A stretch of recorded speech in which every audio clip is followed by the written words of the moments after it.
Episode 5, welcome. Thank you, Tanya. Good to be back. Yeah, it's great to be here. I mean, 5 already. Wow. Yep. No, we're setting records. We're moving Speed along. records. That's great. In our last meeting when we came out, we were talking about people. And you were so pumped up about, we got to really talk more about the people, right? Because we were talking about visioning. It would be great if a horizontalization. And I got to tell you how we got there. Tell right? me. So we were talking about visioning. Right. I went and I met with the new owners, Mm-hmm. and one of them at the end of my little spiel, I said, "Hey, give me 15 minutes here. I just got to tell you." Right. Anyway, pulls a sticky off the board and looks at me and says, "This is powerful. It's about the people, isn't it? It's about the people." That's right. And so if we're a business or a family disguised as a business, it's about the people. And so that's what really I said, it is about the people. And so that, that was really the message to me. All of this, it's really about the people. Without those people, without that team, we're not a business. Well, and that's where you keep talking about this family disguised as a business. We keep going back to that. And so to just sort of reframe this up for our listeners, this family disguised as a business is now coming into its second generation with new leaders, right? Yes. And with new leaders come new personalities and maybe new thinking and new ways of working. And how might that all get meshed together? And one complicated thing about that is new leaders, but new managers. Mm-hmm. And there's a difference between leading and managing. And as we all find our footing in a new system per se, a new ownership system, then finding leadership and finding management is kind of two different equations. So it's still about the people. It is, and let's just pause on this, the difference between leading and managing, because I think this is really, really significant to just talk about it for a second. Let me ask you, what's your understanding of because you brought it up? Well, so leadership is certainly being hands off on the day-to-day management, or being reluctant to engage quick in the day-to-day management. Having a vision that's lifted a little bit, Mm-hmm. a little bit longer vision, really maintaining that long-term vision, Mm-hmm. seeing where you can help from the sides, from the perimeter, but allowing the day-to-day operations to be managed by people that are just basically in the middle of the battle. If you have a general, great, but if you have a platoon sergeant, that's even more effective, obviously during the war, right? So again, it's just that's my perspective of the difference between managing and leading. Leading, yes, we need it. It's very, very vital. But if you engage too quick, you engage too fast, you engage too often, then all of the systems get crumpled and messed, and just so it's different in my opinion. Right, it's a little more top down, I think, what you were saying just there. Yeah, it is. Mm-hmm. Yeah, and we need leaders that have a vision, and have strength in that vision, have confidence in that vision, and with every little wave that comes along, it doesn't knock the boat sideways. They still got a vision. We still headed on track, on course. And I like this idea of sort of leading from behind. That's also really important when we talk about being more horizontal in our approach. And so we've got that vision out there, but it's everybody who becomes a leader in contributing actively to that vision. And managing is more like just keeping that balance. Like, we're not going to sink, we're going to keep level, we're going to keep treading that water, okay. But the leadership is, that two-pronged approach, I think, in the front and leading from behind as well. So it's not always a pull, it's not always a push, it's kind of both. So one thing is, I could say this, for the benefit of small business, board of directors, there's a lot of days you do nothing but cuss when you get out of a board of directors meeting, but they're also very, very, very, very helpful, because most small business we just don't allow ourselves a spectrum of people with ideas, with stability, with a vision, but the help of a board of directors that have vision and have unity in that vision really, really brings strength to the table. So that's kind of leadership as well. Well, that's really an interesting way to get into this, because I remember I facilitated for a board, and the business owner said, "Yeah, well, I really like the guy who's the board director, but I will tell you, the guy does nothing." Okay, so he's likable, but he's not really active. So what does that say? Well, that's really where we wanted to get into, talking more about the people specifically and what it is they bring into the into the team, whether it be in the leadership or in the management. And so one of the things that I think that you've noticed is that there's been this shift in behavior, right? People are leaning in, as you've said. People are responding, I think, differently and coming forward in a different way than maybe they had before, whereas before they were more like this. But tell us a little bit about some of the things that you're noticing that's happening differently. So I think one of the things is when you're the manager, when you're the boss, when you're the manager, people will come to you, and if they want to share an idea, a lot of times it's with a little bit of anxiety, and they're reading you to see if you're perceiving what they're saying positive to, or whether it's negative, or whether it's tattletelling, or so they're reading. I can feel that they're reading my eyes. They're reading me to see what my response is to what they're telling me.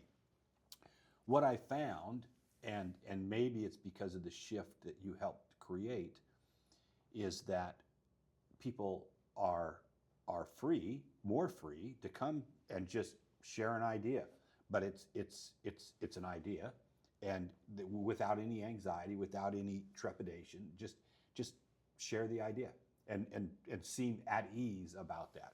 And that's not typical, but I think it's the way that we started to enter the phase of problem solving, where there wasn't, it wasn't pointed at any specific person, or one talent, or one person with energy, or it was more inclusive, but it was with a team event to clarify the problem and to really understand what we wanted before we started, and it took away the feeling of, oh, hey, the boss has got a new idea and we all got to do it by Friday, or heads will roll.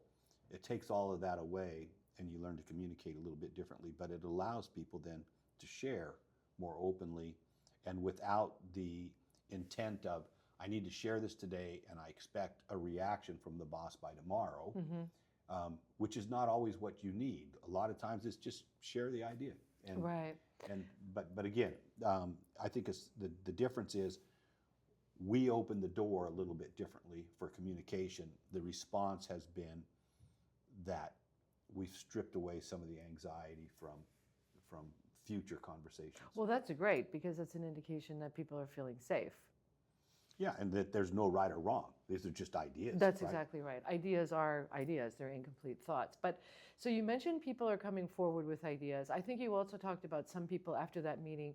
One of the ones that we talked about earlier was that people just started getting to work right away on some of the stuff. You mentioned that, right? Yes, and so they go back, and the side conversations after that are people rolling up their sleeves, but even people sharing ideas on top of ideas, but they're engaging, and their brains are going in their own manner. Tanya, I didn't know, really the definition of this problem solving methodology. What I think it's called Foursight, or right. Well, let me back up Okay. and reset it a little bit. So what I'm getting at is people seem to start jumping in with ideas, or even by taking action in this early meeting that you and I worked on together to help you set it up in a different way using creative thinking. And so what we wanted to talk about today was, yes, and what might they be bringing in to that suddenness to start taking action in different ways. And what we want to get at is, yes, talking about foresight. And what this does is measure our thinking preference for problem solving.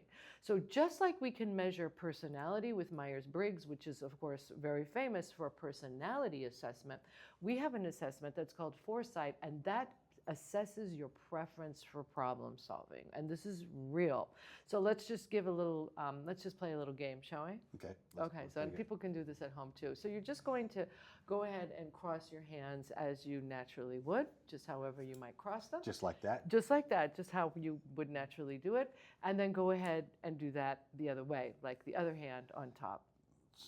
And it feels markedly different, right? Yeah, I'm totally uncomfortable. Exactly. It's uncomfortable. It's weird even. It seems weird, but it's not. It's just changing your hands the other way. I don't even know if the fingers fit together that way. Well, and that's the thing. So we can switch to the other way of doing it, but our preference is to do it that way that we automatically do it. That speaks to our handedness, our tendency, our subconscious pattern of doing it. And so just like we unconsciously breathe and unconsciously cross our hands in a particular way, so we unconsciously have preferences for problem solving. And I think one of the things that might be going on is when people now come to you and say, I have an idea, maybe they're an ideator. It's very possible. And it's very possible, or you know, 'cause I obviously didn't know one from the next, but I also didn't give space for one to the next, right? I thought if somebody was, you know, maybe clarifying, they were stalling the process. You know, like, come on, just get on board here. But they're going through their process, and so now there's more patience for them, right? I mean, I realize that's their trait. That's what they're trying to do. Like I would cross my hands like this and feel comfortable. If I cross my arms like this, I feel uncomfortable. They're in a game at that stage where they're uncomfortable or they're comfortable, whichever their personality traits are. Well, exactly. So I facilitated a brainstorming session not too long ago, and it went extremely well. Everybody was really happy with it, except for one guy sent me a note in the chat, and he said, Tanya, I really don't like this part. Is exactly what he said. What I prefer to do is to develop ideas. It was a huge insight, not only to the team that was involved in the whole process, but that one person was really aware that I like to do a different part of problem solving. And that's really key because we show up differently as humans. We know that. It might not be so obvious to us that we show up differently as problem solvers. So I'll tell you a little story, if I may, on how this shows up. And it pairs beautifully with the actual process of complex problem solving, okay? This is true. So across the street from me, they were tearing down a house. I go milling over there as I do because I'm nosy, and I notice behind the house there's a whole bunch of cobblestones, like a cobblestone patio. What do? As the ideator, I just say, these are great. I'm getting the wheelbarrow, and I'm going to start now bringing home hundreds and hundreds of buckets of cobblestones. Because we have a parking strip in front of the house, and we wanted to do something with it, and somehow I just magically thought, this is it, okay? So I get them all over. We'd start dragging them over with the car. There's so many, and we're just going back and forth across the street. It was hilarious. It was very hot. It was, you know, kind of crazy. Not fun for anybody but you. Not fun for anybody but me, because I'm really excited about it. That's a good point. So I just then chuck them right in the parking strip because that's where they're going to live until they figure out how they're going to actually turn into something. My daughter comes along, true story, and starts organizing them and stacking them up in a flat, like 100 by 100 or something like this. And it's hot, and she starts literally just organizing them. And I said to her, you don't need to do that because, you know, someone's going to, you know, the layman's going to put them all down. And she said to me exactly this: I know that it's not necessary. It is the right thing to do. That is exactly what a developer would do. So I had the idea to get the bricks, and then she had the idea, well, the thought, the must, that they had to be organizer because developers like to take something and move it further on. And then the implementer was the man who came along, and he just could do whatever he wanted to set them down. We had no idea how or why or what way it would be in terms of a pattern. We just said, just do it. And he did, and it was great. He did it a day later. So the challenge was, you know, do something with the parking strip. The ideator sees something that could work, doesn't actually find out if it really will work, but they were cobblestones. I felt pretty good about it. The developer takes the idea and just moves it further along, and then the implementer makes it across the finish line. And that's really the process, right? So for you, I'm curious, when you hear this now, what do you notice at work, how people are speaking or doing that might be indicating how they prefer to jump in problem solving? Well, I think that the easiest answer is when now it's clear I'm an implementer. Let's do it. Done. Okay, on. But what I saw as a developer, I saw that as a roadblock. Look, we want to get this done. Why are you still messing with all these details? Why are you still coming up with ideas? Why are you still trying to clarify? I'm on to the implementation stage. So, but now, stepping back, I look at it and say, no, they're helpful. This developer that I'm saying, why is he a week later still messing with these details? But it's because he's perfecting it. It's getting better and better. It's getting cleaner and cleaner. And I have more patience in that. I don't think that he's a roadblock or she's a roadblock. I think they're doing what they do. And it's actually making the idea better before I jump in and say, okay, it's implemented, but it's only partially implemented. It could have been better. It could have been, it could have been more thoughtful. Well, we can go through the steps for the problem-solving process. This is the whole thing. So and to be clear, what we're talking about is preference within process, right? So the process for me to get the parking strip done, it's not enough just to have the idea to get the cobblestones. I have to go through developing it. Well, I didn't have to go through that step, but a developer would do that. Somebody should. Well, it could have been mapped out, like how are we going to design it? That would have been the process there, and then the implementer would come along and get it done. And of course, the challenge was clear to me that we needed something to make the parking strip nicer. But it's a little short story that conveys how those steps, and they can happen over days, over months if you're planning a big project, or just instantly on the spot in that situation. But yes, back to your point that what starts to happen when we understand how people show up as problem solvers, we start to become more tolerant. Like, that guy's not asking a bunch of irritating questions. He's being a clarifier because that's what he actually does. Clarifiers like to understand what is going on, what is the challenge, before I can really do anything. So I have to interrupt then, because now I look at these personalities and say, okay, I got a meeting with some of the company, probably building a bridge. And so I say, well, hey, it's nice if 2 or 3 of us attend a meeting. I'm looking for a clarifier. I'm looking for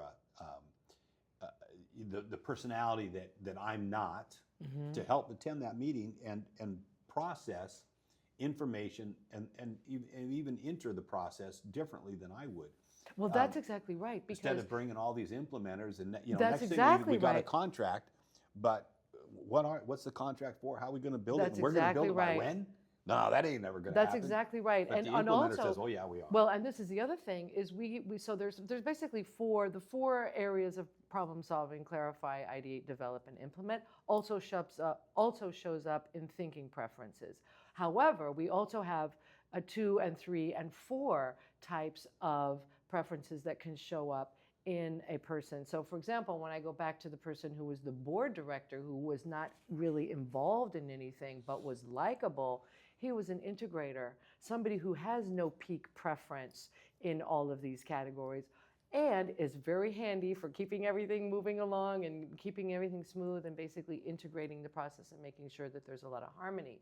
So when you go to a client meeting, you could say, you know what, I'm going to bring my clarifier, I'm going to bring my ideator, and maybe a developer, or maybe somebody who has 2 of those preferences that would complement yours, so that you kind of have a nice tight spread of all of these different kinds of thinking preferences that align with the problem-solving process. So now you have a suite of thinking skills in the room, which the client is probably not even aware of. So, but that builds an opportunity for you guys to really, tell me, how do you sense that if you were in that kind of situation? So it's really helped in one department, like, Yeah. so engineers, right?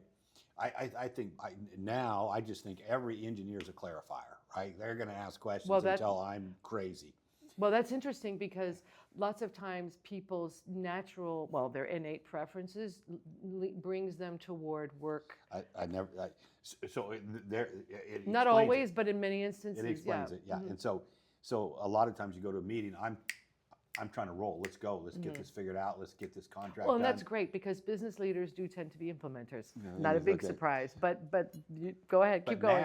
Now I look at those as clarifiers and developers and say, this really gets us to where we all need to go, where we're all trying to get. It's one thing to say, okay, yeah, we're going to build this bridge, but really we want to incorporate, what does the city need? What does the state need? What does the government need?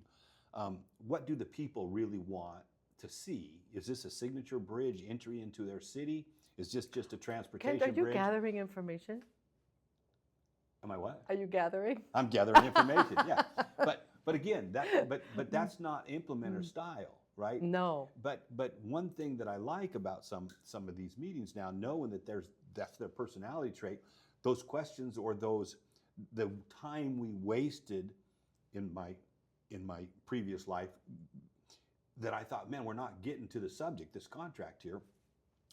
Really what we were doing, we were getting the information that really would be helpful and really make the job impactful and go smoother, because it would align us, number one, with the contractor, number two, with the owner.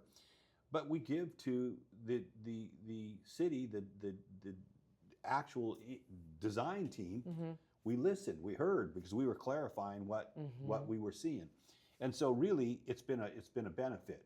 What I saw was a roadblock, or thought was a roadblock, or a hard stop on some of the contract languages, really turned out to be, no, hey, this is what we need to do in order to develop the project that we want to see. But also, it's more that, again, it's about the people. And so, all contracts aside, it's about the people, and what it does is it makes us a team. Well, and it makes us a robust team of people who complement each other in and their are thinking. Not irritated with each other. Exactly right. Because so if you have a clarifier and you're negotiating a contract, you could easily say to your clarifier, what questions do you have? Because they're going to have questions. Instead of saying, hey, no more questions, I might say, well, okay, you want those questions, yes, that's because that's going to be their strength. Yes. And, right? it also gives comfort to everybody else around, because we've thought about it, we've talked about it, we've kicked it around. Well, and that gets back to that part about really everybody intrinsically contributing to what they innately, naturally want to do, and what they are good at. I mean, a clarifier cannot not have questions. I will tell you, an ideator cannot not have ideas. And so a lot of times you would look at it and say, well, why is this person not entering into the conversation? That's another good question. Are they mad? Are they upset that they had to attend the meeting? But it was that we just weren't in their section yet. That's exactly right. The developer is waiting for the clarifier and the ideator to get done bouncing these ideas off before it starts developing anything. Well, that's exactly right. The developer is a tinkerer. The developer wants to go away and hide for a week and get it all perfected. And so they might be quiet, and you might think they're pouting, but they're just waiting for clarity of the idea so that they can develop it. Simple as that. Good, great. You guys give it to me, I'll develop it. And you know what? And that's really important to know, because that's what they will love to do. And so now what's happening is the team is becoming more effective and more efficient. Because if you give, like, for example, give me, if I had to organize and file, I remember when I had a job as an office person an office person, and I had to organize this whole filing system. It was so painful, because I would have an idea like we need a filing system or we need an international organizational structure for talking around the offices around the world. That I could do. But give me that really detailed work of organizing a whole filing system. I not only do I not do it well, I hate doing that kind of stuff. I mean, I can become very detailed into it, but I'm more the one that would have a vision and idea for that. So really, just to button this up now tonight, we're talking about how people show up in their thinking preference so that they can add value to where they are in the process.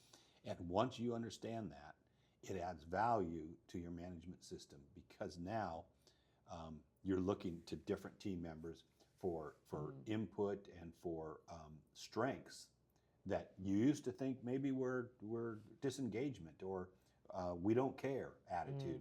But now it's now you can recognize it for what it is and actually tap into it as a strength. Right, and I just want to say that one more time. So what we're talking about is understanding people's preference for problem solving and aligning that with where they are or where the team is in the process for problem solving. So preference plus process is proficiency for complex problem solving. That was a mouthful right there. Good, I think we got it. That covered. The Innovative Mind at Work podcast is sponsored by Vision Music Live, your source for music lessons and live performances in downtown Kirkland, Washington. Thanks for listening. For more information, check out the innovativemindAtWork.com. See you soon.